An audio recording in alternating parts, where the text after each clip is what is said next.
Welcome back. This is part 2 of the Family Heritage Notebook.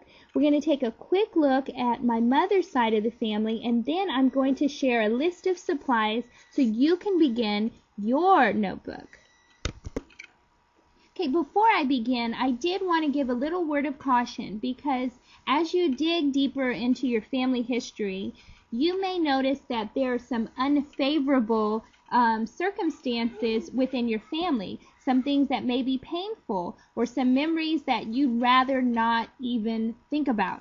So be prayerful, and this actually may bring about healing in certain areas of your life as you start to understand more about your family. So I did want to throw that out there. It may not always be positive, but just knowing this is part of who you are, and it can be an adventure. So let us begin. Okay, let's start with my mother's father. I found out he was born in 1903, and he was the youngest of 11 children. And he didn't marry my grandmother until he was in his 40s, so I found that kind of interesting.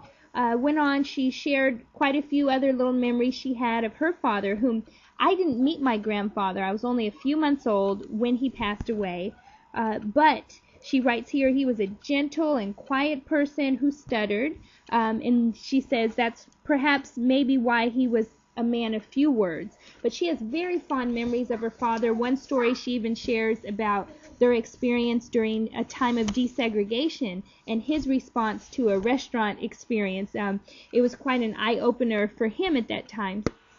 Okay, that was my grandfather, and let's move on to my grandmother. She was a very phenomenal woman. I mean, amazing. She was an educated woman. She was very independent. She set goals and obtained her goals. She was a college professor at Texas Southern University, and because of her contributions there with the Child Development Center, they've named a building after her, so that's quite amazing. But let me talk about her mother, because there are some things that just stood out that I didn't know about my great-grandmother. She was born in 1887.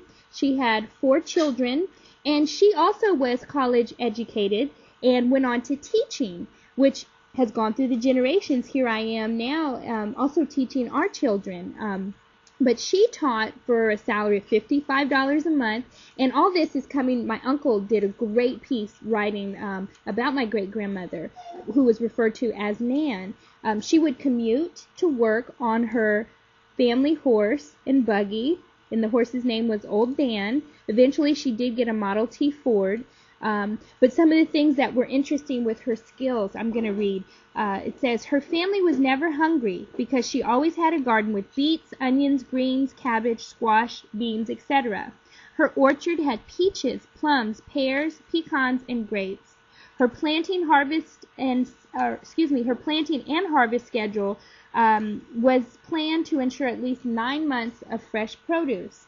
And it goes on to talk about how she'd make juices and jellies, preserves, cobblers. She would also build stools and chairs for her grandchildren. She'd go fishing. She would help people build their outdoor pit toilet or an outhouse. She taught her children how to cook, sew, embroider, make curtains, etc. She also made some great ice cream. And then it goes on to say what seemed like limitless energy. She held other jobs, which included washing and ironing, picking cotton, cutting and stripping sugar cane to make molasses, and selling meals at stands set up at various associations and fairs. And then it goes on to some life lessons she taught.